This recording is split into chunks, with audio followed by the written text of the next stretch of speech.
Thank you so much for joining us today. Chris, we're so excited to talk with you. Really been looking forward to this conversation, and it just happens to be Valentine's Day here in Australia. It is. So what a Valentine's Day to share it with you. Right. Yeah, Valentine's Day. I don't know how it's celebrated in Australia, but in the States, when you're a kid in school, it's a big celebration. And you make these cards that say things like, I remember "Be Mine" was the card you would give to a girl. Be mine. Like, wow, talk about indoctrination, huh? Wow, there's monogamy in full flight, just like, just seeping it into the children one Valentine's Day at a time. Early. Yeah, right. Be my one and only. Wow. Yeah, and you were just sharing with us that it's also your birthday. So we'd like to wish you a happy birthday from us, from Australia as well. Thank you. My birthday isn't actually on Valentine's Day, so this is a international dateline anomaly that's happening here. It's my birthday here, but it's not my birthday there. So, yeah. So, Chris, I first learned about you back in 2012 when Liam and I had only just gotten together, and we were in a monogamous relationship, falling in love, very much at the be mine stage. And a friend of mine lent me a copy of Sex at Dawn. And she was beaming and she was so excited to share this book with me. And I remember her telling me that you were going to be coming to Sydney at some point for the Festival of Dangerous Ideas at the Sydney Opera House. And I was holding the book and I remember thinking, gosh, this does feel dangerous. Like, this does feel like something pretty powerful in my hands. And it's really funny when I think back to it now. I actually read the first 2 chapters of the book, but because Liam and I were in the throes of our monogamy and falling in love, I actually found it quite confronting. So I stopped reading it, even though it was so fascinating, and I couldn't argue anything that I was reading at the time. But I just remembered feeling those like waves of like, what does this mean? This is so. It's so interesting. And I actually gave the book back to my friend and I said, look, I'm going to read it at some point, but I'm just not at that point at the moment. Yeah. And it was really funny because I think it must have been only about 6 months after that point that we began exploring non-monogamy. And I don't think we came back to the book until a few years later after listening to Dan Savage. And it was just really interesting because, coming back to it a few years later, I found it incredibly validating then. And it was just such a moment of, how we receive things at different points in time and how the book landed on me at these different stages in my life. And it's an incredible book. Yeah. And have you found that lots of people will try and get into Sex at Dawn and they'll have this initial intense reaction where they go, oh, this is way outside of my comfort zone, and then they return to that years later? Well, I definitely have seen the first part where people just sort of have a visceral reaction against it without even reading it, right? Just having an idea of what they think it's about. I remember when the book first came out, there were some, a bunch of reviews, and one of the reviews was by a quite famous American writer named Megan McArdle, and I think she was writing maybe in the Washington Post or a big newspaper.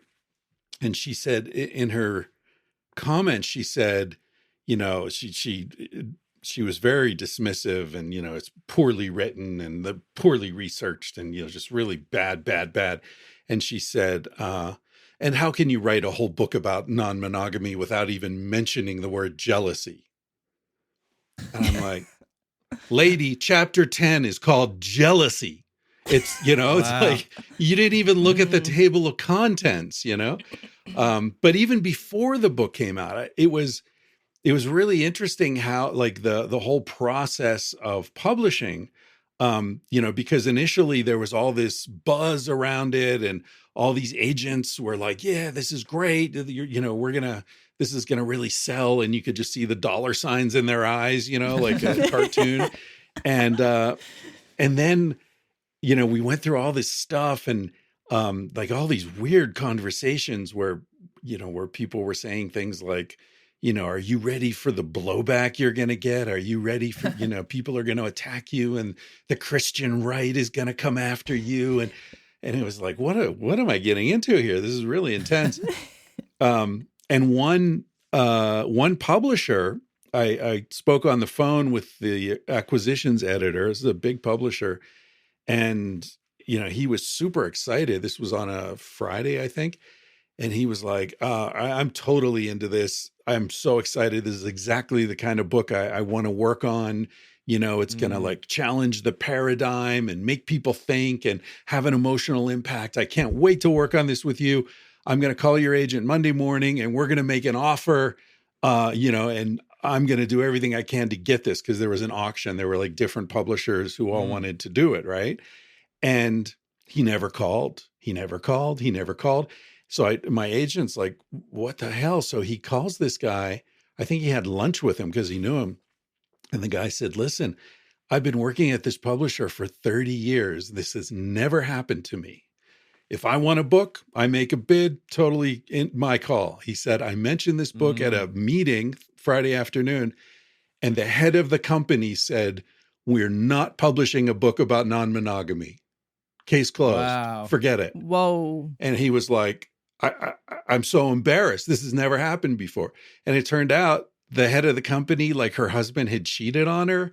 And so she was just like, we're not having this, because people think the book is like, hey, do what you want, right? Cheat on your partner. It doesn't matter. Like, people get all these weird, I think people project onto anything, whether it's a film or other people's private relationship. I mean, I'm sure you guys get that all the time, right? People assume they know what's going on.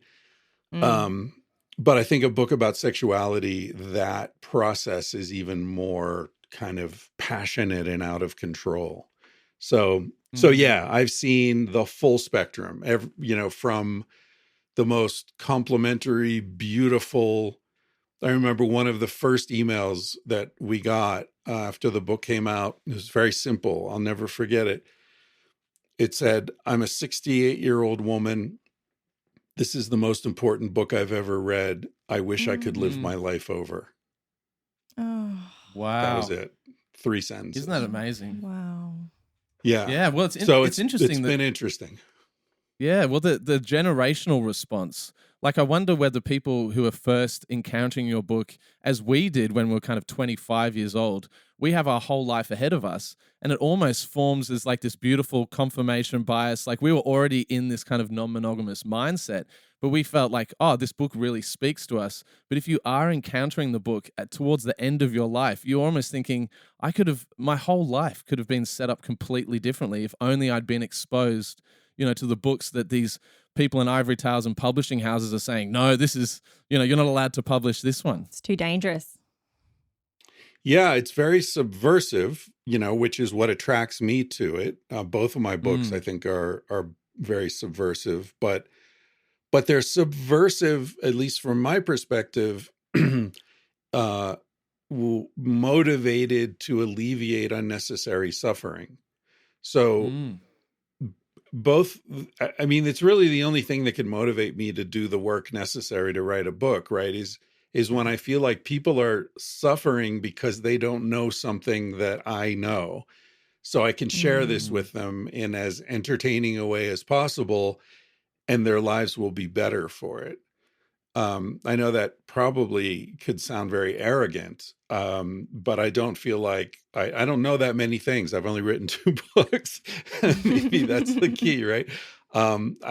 So I felt with the Sex at Dawn, this idea that monogamy is the natural state of our species, and anyone who's uncomfortable in that state is a flawed individual or in a flawed marriage, is such an ugly thing to say to people. And, it's kind of like, fashion magazines that make women feel ugly because they don't look like this woman on the cover. And then you find out, well, that nobody looks like that woman on the cover because that's been modified through digital manipulation, and she's sucking her cheeks in, and she's wearing a wig, and it's all fake. But we're all comparing ourselves to this illusion that capitalism or Christianity or whatever produces in order to shame us into obedience. And yeah, I fucking hate that. That feels so evil to me. So yeah, I think, yeah, go ahead. So where was the lack of shame for you in sharing this? Because it feels like you are, you're kind of have through a process maybe as you were growing up, or how did it come to be that you felt so comfortable within yourself and so comfortable within your identity that you could actually, on such a huge scale, release such a big book that kind of celebrates non-monogamy? Well, ironically, I think a lot of it comes down to the fact that my parents were in a very stable marriage forever. They met each other. My mother was in high school and my dad was in his first year of college when they met. They had me, I think my mom was 22 when I was born. My dad might have been 23. And my sister came 4 years later. And I was born in 1962. So, this is through the 60s and the 70s, when lots of marriages were breaking up because people wanted to experiment with sexuality and all this. And and my parents were very, they never questioned whether they wanted to be together. They fell in love and never stopped. And that, I think, gave my sister and me a lot of emotional stability. And my parents were also very loving and kind. And, I had a very privileged kind of upbringing. And so I think I just grew up with this feeling of I'm cool, I don't need to impress anybody. And I moved a lot as a kid too. So I was always sort of starting over in a new, not knowing people in a new school and all that. So I developed kind of a self-sufficient emotional, psychological dynamic. And then I traveled all through my 20s and most of my 30s, lived overseas and backpacked all around the world. And so by the time I was in a position to write this book, I was in my mid to late 30s. I was already who I am. And, somebody tells me I'm a genius or an idiot. I don't care either way. I don't believe either one. So I think psychologically, I was just in a position where I don't care. I didn't have a job to lose. I didn't have a reputation to lose. I was just a backpacker teaching English in Barcelona. You had a strong sense of security in yourself, and that allowed the freedom to explore these ideas and just, live your life and not be too worried about other people's opinions. I was listening and I didn't have any money. I didn't have any reputation. I was just a guy, so it was all upside as far as I was concerned. I really connect with that, especially with Liam and I, and sharing about being non-monogamous, which has happened over the last however many years since we've moved back to Canberra. And I think it comes from that place of we have our family support, we have our love and support from our friends. And to us, that's the most important thing. Our families, our parents know that we're non-monogamous. We have a beautiful child. He doesn't know the ins and outs of our relationship, but we have that broader sense of support and just security within ourselves to be able to talk about it. And I think it is a good place to come from. And, it is a very privileged place to come from. Not everybody can share about their non-monogamy, but because, we are in a position to, we've also decided that it just doesn't matter. We just want to normalize this thing and, and put ourselves out there as well. So yeah, I connect with that. I was actually listening to the the Theo Vaughn interview that you did maybe 5 years ago when I was on my way to school pickup yesterday to pick up our son from school. And in that interview with him, you were sharing about I think they were perhaps some of your earlier non-monogamous experiences where you were dating women who were married and you were having these moments with them, but then also like laying in bed afterwards with them and talking with them about how awesome their husbands are. And I just absolutely loved that and I really connected with that. I don't remember that. Oh, you don't remember sharing that? But yeah, it was really funny because I saw it was funny watching the interview on the video because I watched it as well. And you kind of, I think you said something, you prefaced it, this kind of divulgence by saying, oh, I think I've spoken about this before, so I'm going to share this on a really, big podcast. But I could see yourself kind of like filtering through should I say this? I'm going to say it, And then it was funny watching his reaction because I felt that it was almost such an honest kind of reflection from you and maybe outside of his wheelhouse that he kind of was taken aback and thinking, I don't even know how to grapple with the idea of Chris lying in bed with a woman and talking about the husband after they just had sex. Yeah, Theo brings the best out of me, I guess. He's such a sweet guy, and he's so honest and vulnerable.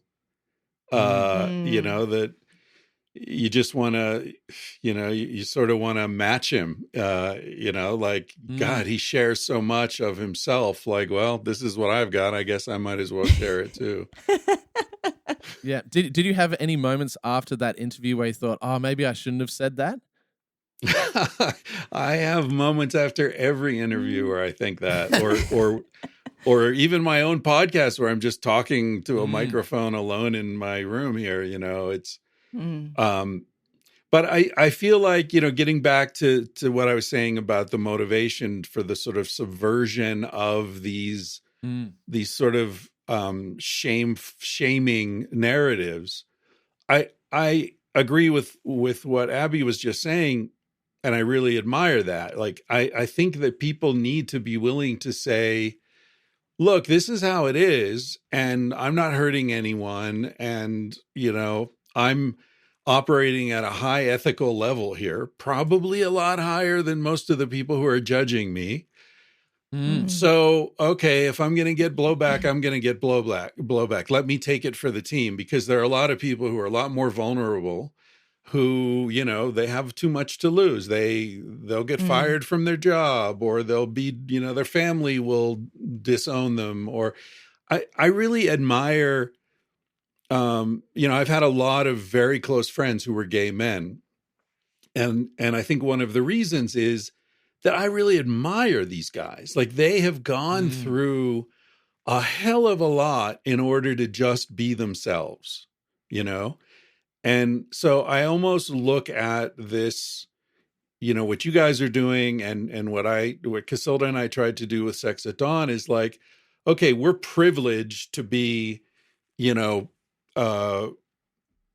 heterosexual, whatever. I mean, Casilda's not white, but I'm white, upper middle class, all these benefits.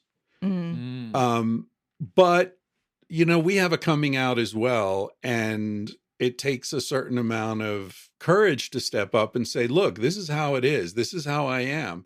Doesn't mean it's not an indictment of anyone else, right? Just like a gay guy isn't saying everyone else should be gay. He's just saying, this is how I am, right? This is me. So I feel like we all have to do that, or at least we're called toward it. And some of us are in a position where we can kind of get out in front. And we should, in my case, I have no kids either. You guys have a kid that introduces some vulnerability to it. But in my case, I'm virtually invulnerable. So, people want to say I'm a creep or whatever they want to say. I don't give a shit. Do you think some of the pushback for Sex at Dawn was just people misconstruing the book as this kind of advocacy for everyone has to be non-monogamous? Yeah, and non-monogamy is better, and it does. That's not what the book says. And so I think when I was at the Sydney Opera House, and certainly when I gave my TED talk, like I sort of try to always include this line where I say that, there's nothing wrong with monogamy. Monogamy is like vegetarianism, right? Like I have total respect for vegetarians. It can be extremely, my parents were monogamous. I said like my whole psyche was sort of came out of this monogamous, solid marriage. So I have total respect for that. The book is not ever arguing that there's anything wrong with monogamy. It's like vegetarianism, it can be ethical, it can be healthy, it can be fantastic. But just because you've decided to be a vegetarian doesn't mean bacon stops smelling good, right? So, that's the message of the book. The book is our species is not by nature monogamous. You can choose to be, and that can be a great decision. It can make total sense for you. But it's going to be hard because we evolved as sexually omnivorous, just like we evolved dietetically omnivorous, right? So you can choose not to eat certain foods. You can choose not to travel. You can choose to only listen to one kind of music. You can choose to restrict your experience or focus your experience in any way you want. But the nature of human intelligence is curiosity and a drive to explore. So if you anticipate that, I think you'll be better at monogamy, and you'll be more forgiving if you slip up or your partner slips up. Or, some people think that if you fantasize about having sex with someone else, you're cheating. Like, like that's ridiculous. And this is a conversation that I've had with so many friends of mine who are monogamous and who are, interested in non-monogamy, and they're interested in the concepts. And they don't necessarily want to act on it or become non-monogamous, but actually learning about non-monogamy through books like Sex at Dawn or listening to our podcast or just conversations that we're having. They've found that, just by having these conversations, it's actually made them way more in tune with their partner by just saying things like, it's okay to be attracted to other people. This is a normal thing. It's okay to have these feelings. These desires will happen. Let's talk about it. Let's figure it out. Or maybe at some point, if they've been married for a long time and there is a slip up along the way, there is an infidelity, something happens, it then becomes more about the repair and the communication and sort of working through that instead of, throwing a relationship away. Like in these conversations with friends that I've been having, it's like they now have a new perspective. Like there's more lenience with things. Not saying that they want to go and, be like Liam and I or have different, partners and dive into compersion or anything like that, but just that it's actually quite freeing because it's not so rigid when you learn about these things. Yeah. Right. And I think, if you look at pornography, right? Like one of the biggest money-making industries on the planet. Well, obviously, why, right? That's people are interested in sexual novelty. And so to incorporate that into your own sexual connection with your partner can only be enriching. And I think it does get incorporated in many cases, but in a negative way, right? So a man who's watching cuckold porn, right, is obviously imagining his partner with someone else. But it drives him crazy. It makes him angry. He eroticizes it through the pornography, but anytime another guy looks at his partner, he gets enraged because he's triggered by it because it is erotic for him. And if he could just talk with his partner about, like, I noticed that guy was looking at you because you're beautiful and guys look at you and they, like if that could be something that they could share, that's going to strengthen their relationship so much as opposed to making it this hostile, toxic energy. The energy's there, right? You're not going to make it disappear. It's there. So are you going to make it a threat to your relationship where the two of you are pretending it doesn't exist? Or are you going to use it to stoke the fire of your own relationship? And I heard on your wonderful podcast, Tangentially Speaking, which I've been deep diving for many years now. But I think you were speaking to Angela White, the famous Australian porn star, and you posed the question. I wonder whether repression is one of the main drives of sexuality. Like, does sexuality, with the absence of repression, is it as erotic? Is there as much space for it? So what do you think about that? I don't know. What did she say? I think she knows more than I do. Well, I think she said if there was an absence of repression, if no one was repressed, if there wasn't, kind of this religious kind of overarching kind of framework that a lot of people are operating within, she'd be out of a job. I think so. Yeah, I think that's true. When I was studying the sexuality of hunter-gatherers, doing research for Sex at Dawn, I did find that in societies that had no sexual repression, sexual interaction was pretty basic. There's there's no kink. There's no, not even oral sex in a lot of them, which I think is also a hygiene issue, right? Like if you never shower, and you live in the Kalahari Desert or something, maybe that changes things. Blowjobs are off the table. Yeah, I think so.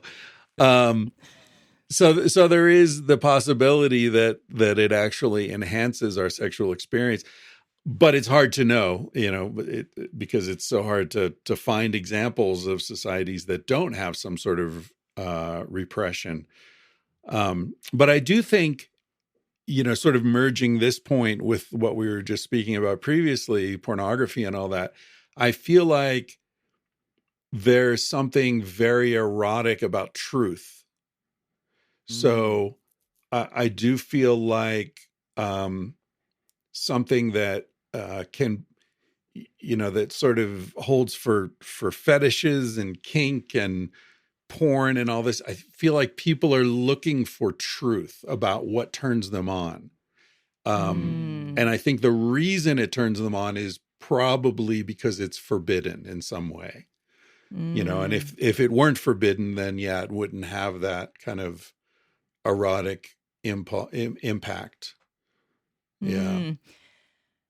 I often talk with Liam about the forbidden and having something that I'm, breaking out from. And for a long time, when Liam and I first started opening up, I felt like, we're having this little secret against society. We're not cheating on each other.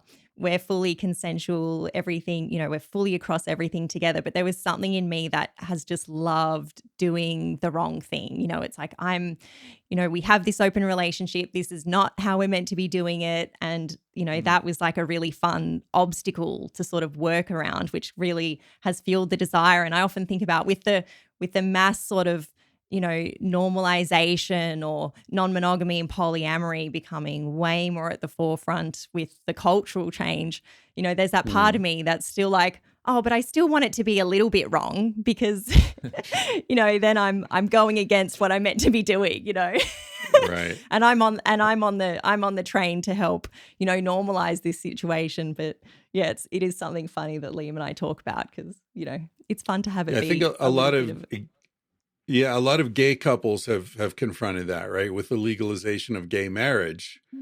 A lot of them are like, well, wait a minute. We don't want to be normal, right? Like, we don't want to just be like you guys. We're different. We're wild and we're outlaws. I mean, I think one thing that's important to mention at some point in this conversation is when we talk about non-monogamy, we're talking about it as if it were a single thing, right? Like, oh, they're monogamous, we're non-monogamous. Whereas I feel like the confusion in that is there's really only one kind of monogamy, right? Like we all know what monogamy means. If you say that couple's monogamous, then okay. But if you say that couple's non-monogamous, that could mean a million different things. Right. So I feel like that's something that leads to a lot of confusion among people who are saying, oh, okay, non-monogamy might appeal to me. Well, what do you mean? Like, it sounds like for you guys, it's very much something that you are doing together, at least emotionally, whether you're in the same room or not, but, they're swingers. There are thruples. There are people who only have sex with others when they're together. There are people who go off and have separate things. There are people who are open to being in love with others. And then there are people say, no, I only love my partner, but I have casual sex with other people. You know, there's so many ways, you know, everyone who's cheating on their partner is non-monogamous, whether they admit it or not. So, yeah, I think I'm sure you guys talk about that a lot on your podcast, but it's like, man, people get really tripped up because they think there's just this, it's only polyamory, for example. I'm not polyamorous and never have been, but which is really awkward when I, you know, meet polyamorous and they say, oh, you know, you wrote the Bible of polyamory. I was like, did I? Didn't mean to. Yeah, that's incredible. We recently, at the end of last year, we were on national TV. They did a segment on us, and they kind of portrayed. It was interesting the way that the journalists portrayed our relationship. Kind of left it open to a misunderstanding that potentially only Abby was dating other men, and that I wasn't dating other women separately. And so people kind of filled in the blanks because the narrative wasn't all there. People just made these wild assumptions like. You know, all the Facebook comments were just wild, but a lot of it was like, oh, this guy's a cuckold, but they were saying it in a disparaging sense. They weren't saying like, oh, this is a super sexy thing, but it was very bizarre to watch people kind of make these like worlds around our relationship and just kind of imprint their own kind of misunderstandings or lack of understanding around non-monogamy. Reading the comments was a journey. Oh yeah, I'll bet. Don't do it. Yeah. It's and following up on what you're saying, Liam, like, you know, anytime you are a public figure in any way, you're open to that projection. But when it's about sexuality, the projection, as I think we were saying earlier, gets so passionate. Right? It's not like you're a guy talking about the best power tools to build your house with, and you get other carpenters saying, no, Makita's better. You don't know what you're talking about. You're talking about something that everyone is passionately opinionated about. And yet, because of the sort of sex negative culture we live in, people are incredibly ignorant about it as well. So it's a really bad combination of, you know, high passion, low knowledge. You end up becoming, it gets really ugly really quickly. Yeah, I had an experience with that on Australian television as well. One of the first interviews I did when the book came out, they wanted me to be on, it was like some morning show, like Good Morning Sydney or something. And I was living in Spain at the time, so it was like I had to get a taxi to some TV studio at 3 a.m. because it was a live thing. But, you know, these days I would be like, fuck that, no way am I doing that. But in those days I was like, TV in Australia? Hell yeah, I'll get up at 3 a.m.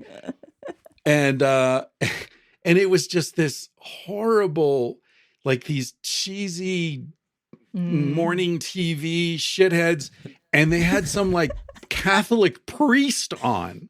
So they didn't tell me that. So they're like, okay, you've got 30 seconds to tell us about how you and your wife, you know, cheat on each other.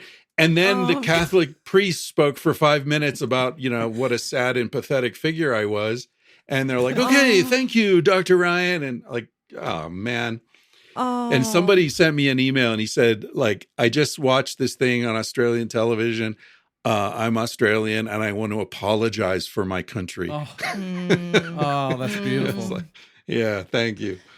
That's beautiful. Goodness. Well, we recently had a biblical scholar on our podcast, which is an amazing thing. And what we're really interested in doing as well is like having those conversations around non-monogamy with people who maybe just have a completely opposite kind of way in. And of course, we have to meet each other in good faith. And, you know, getting screamed at by a priest isn't the most fun thing in the world, as you found out on national TV. But it is interesting. And do you find yourself being in these situations where you're almost having to defend non-monogamy to people who have wildly different belief systems? Or are you almost in this kind of like echo chamber of open-minded people and in your personal life? Oh, in my personal life? Interesting. I think, one of the things I've learned from this experience, right, from going, very quickly from being English teacher, backpacker in Barcelona to, my books in 28 languages, and I'm speaking at Sydney Opera House. Like that happened in like 2 years. That was like huge. One of the things I've learned is how relaxing it is to not express an opinion and to just be like, I don't need to engage in this, And so if somebody comes to me and says, I think you're wrong because blah, blah, blah, blah. Great. That's fine. I don't care. Like it's like don't feed the trolls online, like I'm not going to change your mind. I don't care what you think. And also I get so much of that from people who haven't bothered to read the books, right? So I'll get emails from people saying, I haven't read your book, but you're wrong because blah, blah, blah. I'm like, you really think I'm going to take time out of my day to engage with you? Like, forget about it. Come on. But it took time to learn that. I used to respond to all the emails and, assumed everybody was open to persuasion and was engaging in good faith. And, and then after, I don't know, a certain amount of that, you just sort of say, okay, no, I don't have time for this. What Abby was saying earlier about how someone gave her the book at a certain time and she didn't read it. And then she read it later, I very early on in this process gave up the idea that people should read my books. I don't care if you read my books. I read it if you feel the compulsion, if you feel like, I really want to read that now, right? Because if Abby had forced herself to read the book, it wouldn't have really spoken, right? It wouldn't have resonated because it wasn't the right time for you. Right. And so I'm a big believer in the message arrives when you're ready to receive it, whenever that is. And so I'm not pushing anyone to hear anything I have to say or read anything that I have to write. And so you feel that that's a process that you've kind of arrived to. Do you feel that the success of the book kind of alleviates some of that pressure you might have felt before it came out? Yeah, I think it's a combination of the success of the book and the time of life I was in. Because I think a lot of people, in their 40s, people who may be in their 20s and 30s have a lot to say, mature into their 40s and 50s and are much more listening and sitting back. And, I'm at a place in my life now where people reach out to me sort of like as a mentor kind of situation, right? Where someone will come to me and say, look, I've read everything you've written. I've listened to all your podcasts. I would love it. I would really be grateful if you would give me your thoughts on this. That's somebody I've got time for, right? Yeah. Whereas the person who's just looking to pick a fight and argue with some author, like I don't have time for that. And so I feel like even if I hadn't written a book that was successful, I would still feel that way because it's just a phase of maturity. When I was younger, I wanted to convince everyone of everything, and as I got older, I realized that's a waste of time. Plus, I was full of shit. Recently, I don't know if you read a lot of the stuff that The Atlantic puts out, but there was a recent article that came out. I don't know if you managed to check it out, but the title of the article was "Polyamory: The Ruling Class's Latest Fad." Have you read this article? I did read that. Yeah. In fact, I was going to talk about it on my podcast. It's in one of my 80 open tabs in my browser. Well, because one of the things you said earlier in our conversation was when we were talking about privilege, we were talking about how you felt a really sense of secure attachment with your parents, and we have felt a similar thing. And the article, I guess, posits that, only middle-class people and above are able to kind of luxuriate and swim in the open seas of non-monogamy. But do you feel that there is a class dynamic around people able to explore non-monogamy? I feel like Sex at Dawn was almost a rebuttal of that idea, and I would love to know whether that particular writer had actually read Sex at Dawn. My suspicion is that he didn't. Yeah, I don't know.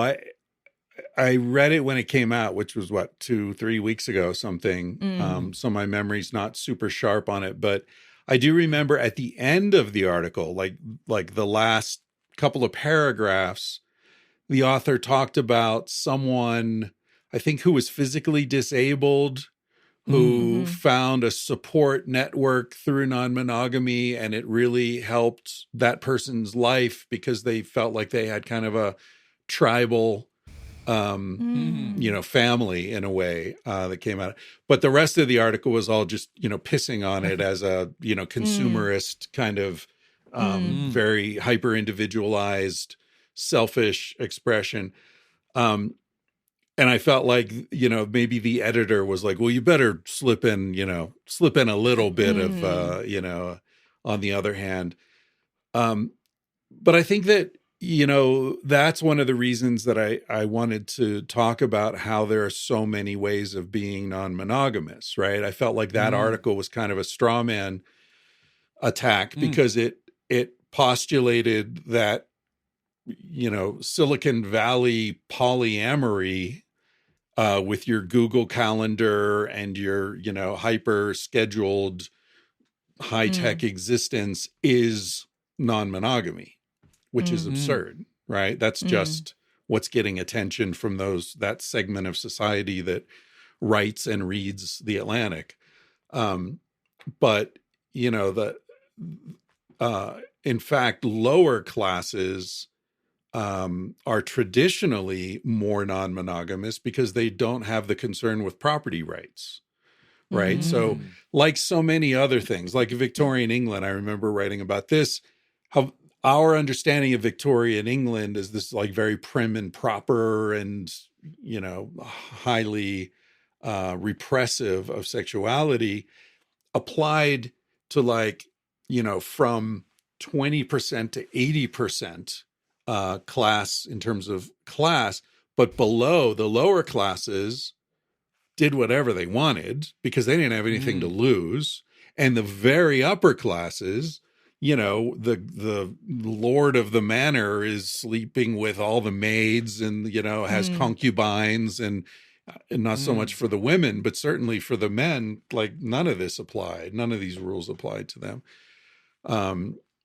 Darwin's grandfather, who was an upper class gentleman, Erasmus Darwin, I think had 3 children with 3 different women, was totally open about it. 2 of the women were maids in the household, and he wrote poetry about group sex and stuff. Like he was like, I don't care, I'm rich. And then Darwin, who grew up with that sort of shadow hanging over him, went the other way and was like hyper uptight. So yesterday was Darwin's birthday, by the way. Ah, there you go. Close to yours. Yeah. Aquarians. There you go. Watch out. Do you find yourself getting pulled into any of the current? Because lots of people at the moment are saying, and Dan Savage has been doing lots of commentary on this about how like this is the moment for polyamory. It's like kind of exploding into the cultural zeitgeist. Do you feel yourself getting pulled into that and kind of wanting to be part of that conversation? No, not really. Like doing this podcast is about, that's like my gesture toward getting pulled into the conversation, right? Well, we appreciate it. Yeah. I've been having this conversation for so long. I'm kind of, I'm kind of over it. I find it's interesting, and I'm happy to speak with, people who are interested about it, like you guys.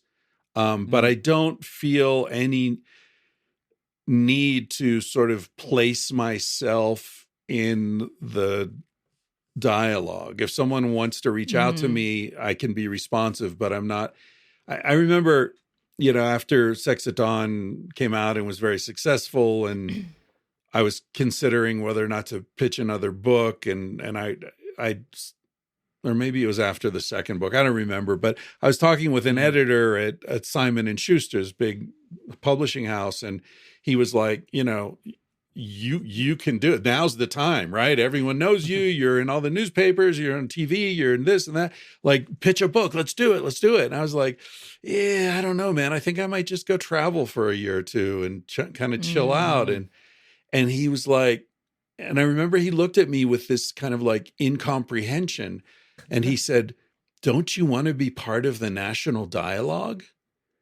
And I was like, no.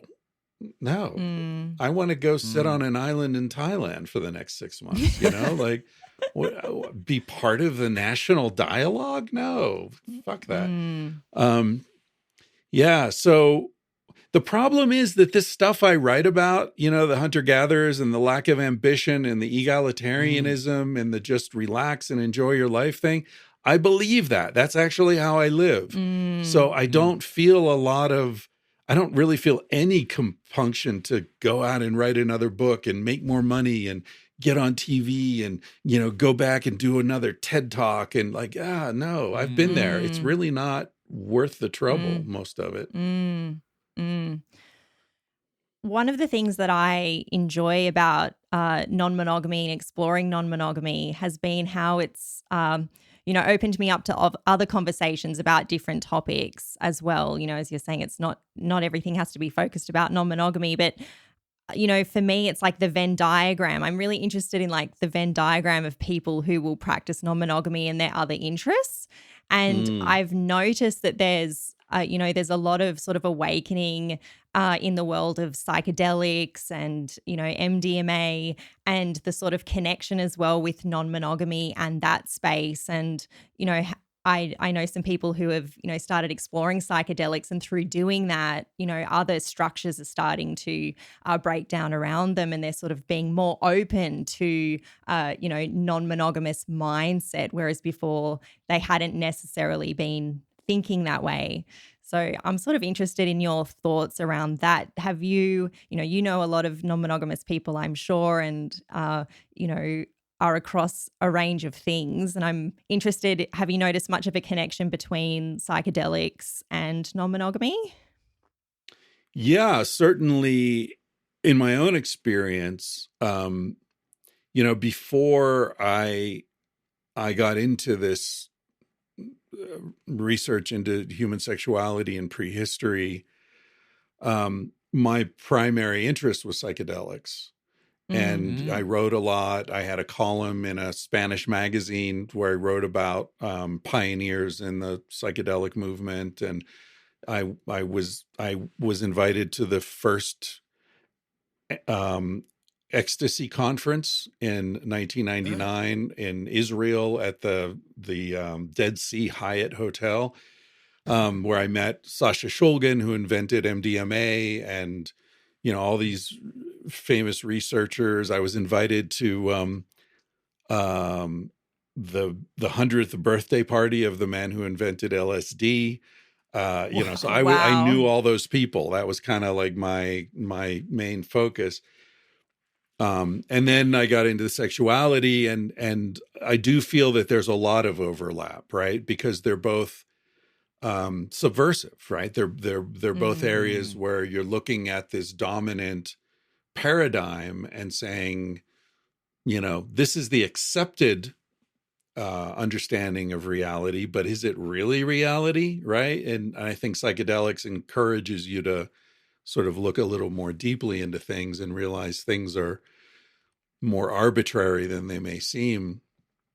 And I think on the other hand, I think psychedelics and this sort of, challenging the dominant narrative of sexuality are also dangerous in similar ways, because, and this gets back to what Liam was talking about with that article in The Atlantic, I think they both have the danger of fueling a narcissistic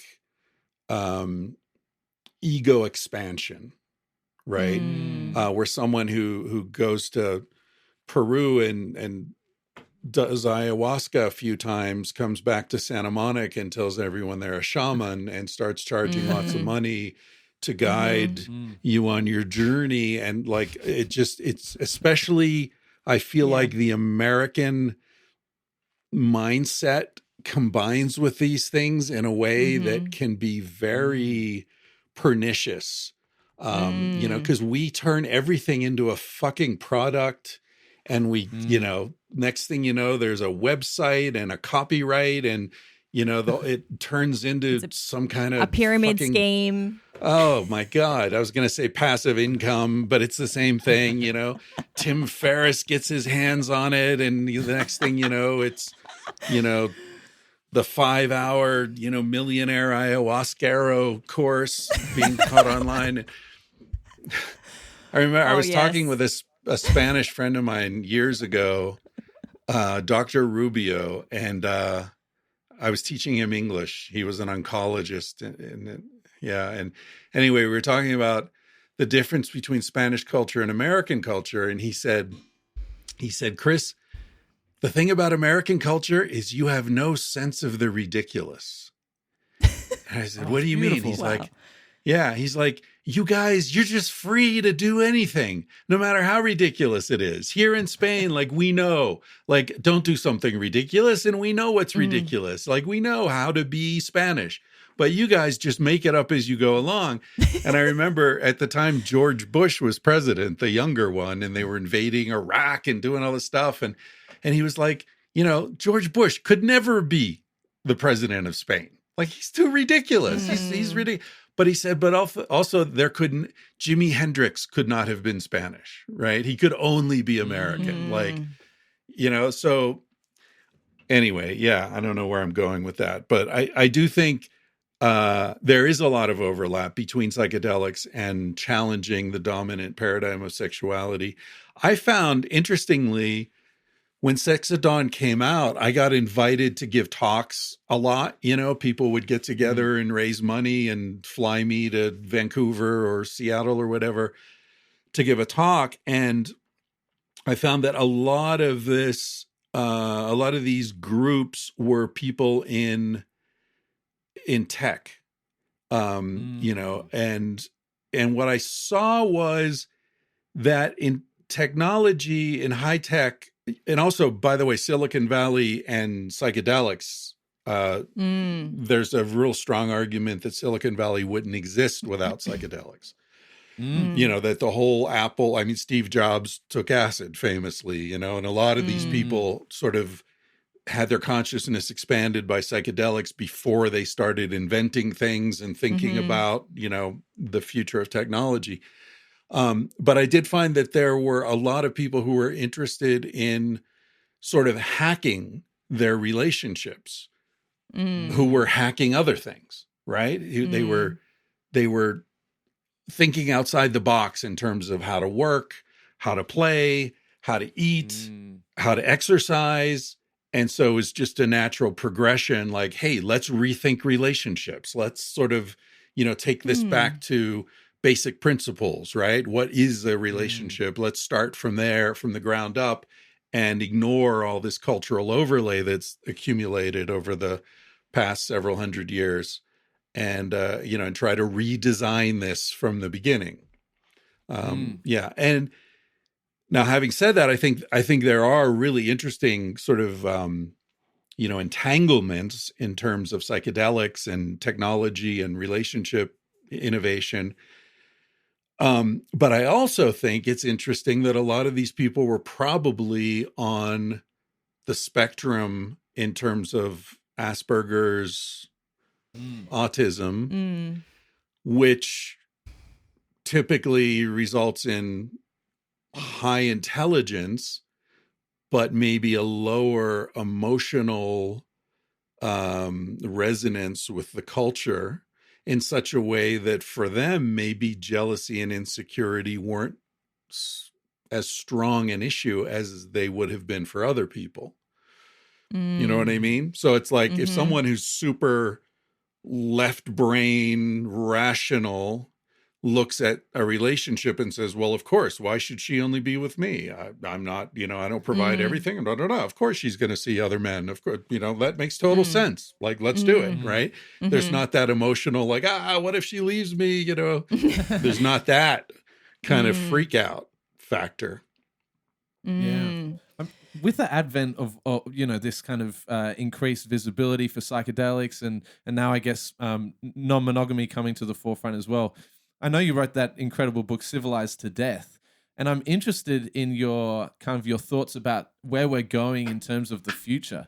Do you feel like we're almost separating into this kind of like hyper-capitalist, futuristic Apple Vision Pro, everyone's going to have, porn at their fingertips and, all these kind of strange sex robots.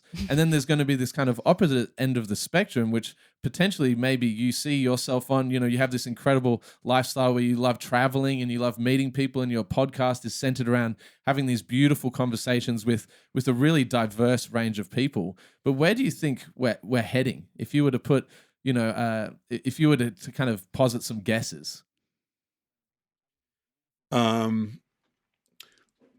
I think we're circling the drain, which is why everything goes faster and faster.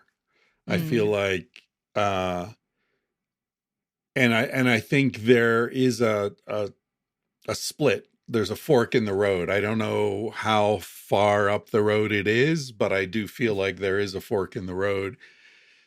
And I think we will diverge. We're already diverging. Like economically, the top 1% is further away from the bottom 1% than has, ever in the history of Western capitalism or before capitalism, even in feudalism. But, more people live alone than have ever lived alone before. So I just feel like there is this sort of fracturing and separating going on. But I think in reaction to that, there are groups of people who see what's happening and feel what's happening and are intentionally moving against that. And so it might be people who are saying, well, wait a minute, why do we all have to live alone? Couldn't we just buy a big house with our friends and share it and share the car and share the washer and spend less money and have more time to garden and have chickens? Like, why do we need to do this? Right? Like, because of these subversive messages that are coming through, partly through psychedelics and I think in people who are looking at alternatives to standard relationship structures and family structures and questioning like, okay, what is the value of getting in debt and having a mortgage? And, it's the cliche, right? That a crisis is an opportunity. And so I feel like some people are just going to be swept along with the crisis and other people are saying, no, this is an opportunity to redesign things. There's freedom when the dominant cultural power structures start to collapse. There's freedom in that. We can get away with things we couldn't have gotten away with 20, 30 years ago. So yeah, I feel like there is a split. I think part of it is technological, as you say. I think, people are being victimized by technology. There's a great book called 10 Arguments for Deleting Your Social Media Accounts or something like that by one of the founders of social media, like one of the very first, Jared, I forget his last name. He's like got dreadlocks. He's a freaky dude. But, he's one of the inventors of this. And he's like, this shit is evil, man. This is not neutral, right? This argument that social media is neutral and it can be used for good or bad. Like, no. This is designed to suck the life out of you. This is designed to suck the time out of your life. And that's all life is time, right?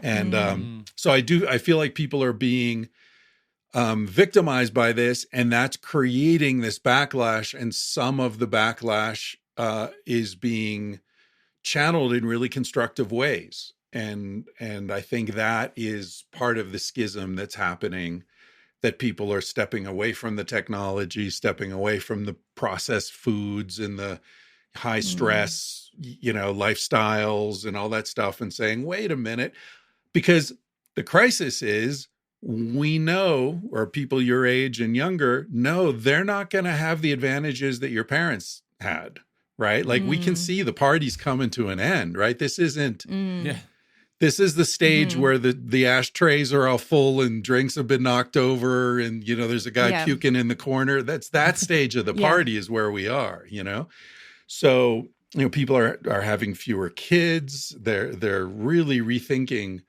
their approach to life. And I think that's going to result in much higher quality of life for people who figure that out.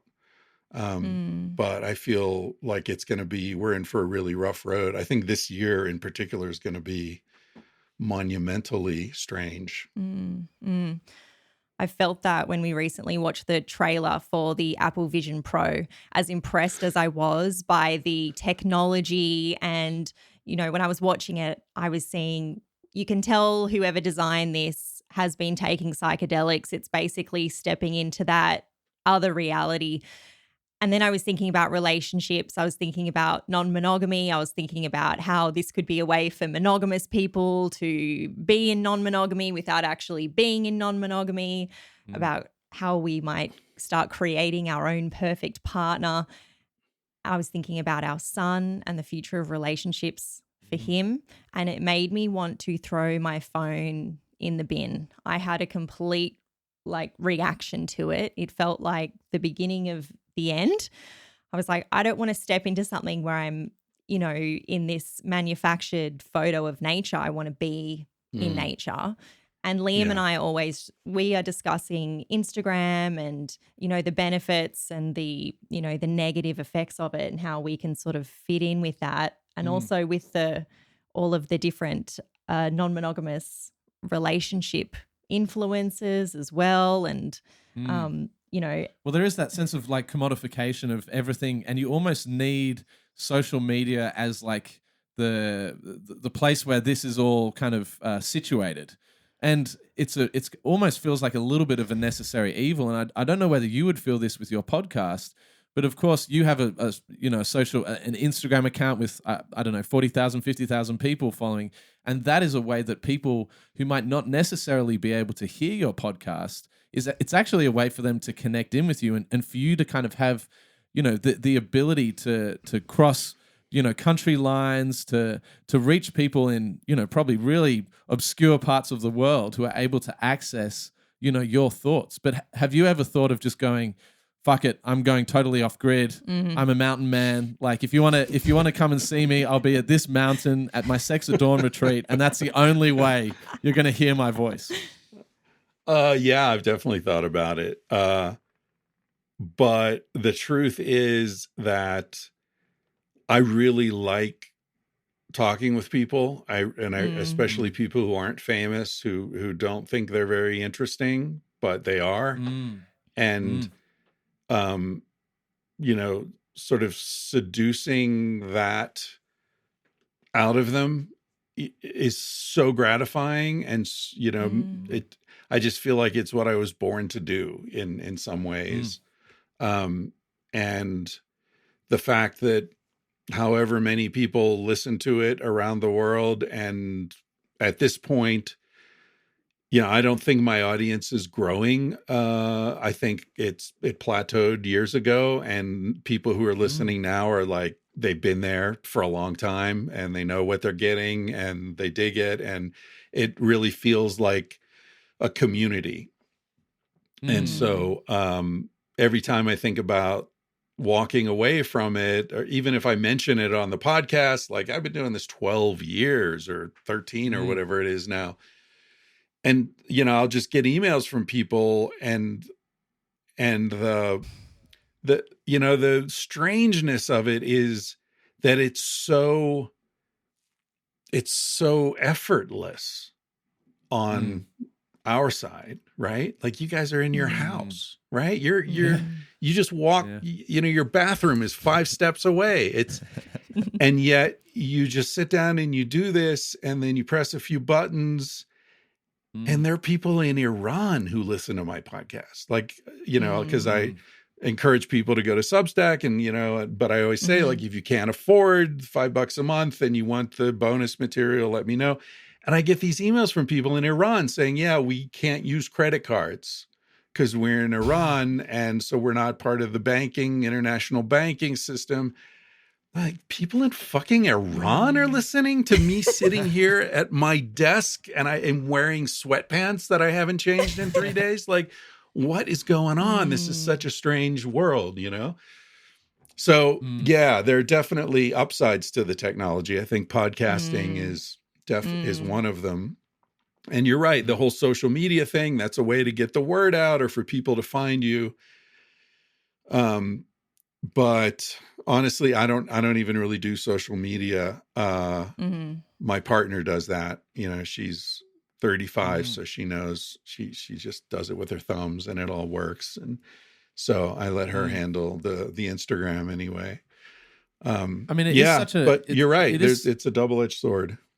Yeah, it is such an incredible gift, though, for you to be able to give to the world. I know you kind of said before, I've written 2 books, which are incredible books, but I feel like every podcast episode is such a world within and of itself. I recently listened to the Amanda Knox podcast, and I was really taken aback by that one, particularly because I love Sam Harris, and I'm a big, I've been following him for a long time, but I listened to his interview with Amanda first. And then I listened to yours kind of maybe a week or so afterwards. But I was so taken aback by the difference in tone of the interview and the way in which you were able to so beautifully connect with her on such a human level, kind of immediately out of the gate. I think you start talking about her children's names, and there's this immediate levity to the whole conversation that is just so beautiful for me to, like, in Australia, going for a walk on the track, to be able to tap into that. It's just astonishing. Yeah, she's cool. I really enjoyed that conversation with her. As opposed to Sam Harris, who I don't think I would enjoy having a conversation with, honestly, because, and not to piss on Sam Harris or anything, but the thing I love about connecting with people is their fallibility and their humor and their willingness to talk about mistakes and, just like the sort of how crazy and unpredictable and interesting life is. And every time I listen to Sam Harris, I feel like he filters all that out. He's just so right about everything. And, if someone disagrees, it's because they don't understand his argument, or they don't understand the issue. And I don't really like talking with people like that. I like talking with people who we all come to learn, And I used to hitchhike a lot. And I think for me, the podcast is very much like hitchhiking. It's like, you're standing in the rain and somebody stops and they're taking a risk, inviting you into their car, and you get into the car and you are already grateful, right? This person's taking a risk. I'm out of the rain. I'm going in the direction I need to be going. I'm already starting from a position of respect and gratitude. And, and that's what makes a conversation really flow, I think, where it's a gift for all of us. We're all really happy to be here. So yeah, I love doing the podcast, and I do think about stopping. I've never done anything this long. I've never done anything consistently like this. I'm pushing 600 episodes now. Wow. But it's great. I really enjoy it, and enough people send me money that it's worthwhile. So. Well, I think it's a beautiful way to live life, as though we are all hitchhikers, kind of collecting stories and having that sense of vulnerability. And yeah, we just want to say thank you so much for taking the time out of your very special birthday. I do have one very small question about something that you mentioned fleetingly before. And that was the 100th birthday party of the, did you say the person who had created LSD? How was that party? Albert Hoffman. Oh, well, here's the thing. I was invited, but I didn't go. Oh. Surely that's got to be a big regret. Yeah. Yeah. Wow. Well, here's how it went down. He lived in Switzerland, and I was living in Barcelona, and my friend and sort of mentor in graduate school is a guy named Stanley Krippner, and he knew Albert Hoffman from back in the day. Stanley was sort of a pioneer of the psychedelic psychology world. Like he knew Aldous Huxley. He actually took LSD with Timothy Leary at Harvard as part of his experiment that he was running there. And I don't know if you know Stan Groff, and like what was his name? John Lilly, the guy who invented sensory deprivation tanks, and the whole float tank thing. He knew all these early pioneers. And so Stanley was going to go to the party, and Stanley said, "Hey, if you'd like to go to this party, you can be my plus one." And I was like, "Fuck yeah. Are you kidding me? Come on." But then I was in a new relationship with Casilda, the woman I eventually wrote Sex at Dawn with. And she had a daughter who lived with her father in Africa. Her daughter was like 12 or 13, I think. And she was going to come and visit us in Barcelona. And it was the first visit since we'd moved in together.